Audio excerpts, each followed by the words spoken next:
السلام عليكم ورحمة الله. جيت نتكلم اليوم على هاد كوكلوسيدال باراسيتامول 100 غرام اللي صراحة عجيب جدا للرضع من 3 شهور لسنتين، يعني من 3 شهور لعامين. وهذا الأصفر وكاين الأزرق اللي من عامين للفوق، يعني هاد الاصفر من عامين لتحت وكاين الازرق من عامين للفوق. صراحه كوكلوسيدال اللي واعر بزاف للسعال، الحمى، الانفلونزا، صيلان الانف.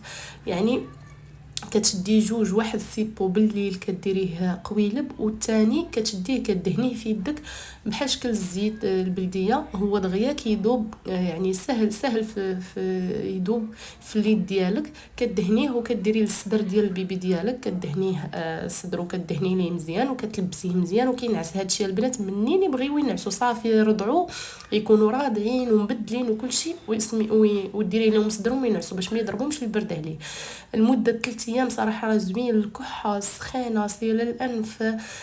صراحه عجيب هذا الكوكلوسيدال، ما تفرطوش فيه. خاصكم دائما يكون في الثلاجه بحال قويلبات ديال دوليبران. مهم راه زوين، ما غاديش تندموا عليه. وهذه تجربتي مع كوكلوسيدال بغيت نشاركها معكم، نتمنى ان شاء الله تجربوه لوليداتكم، والله يشافي الجميع يا ربي.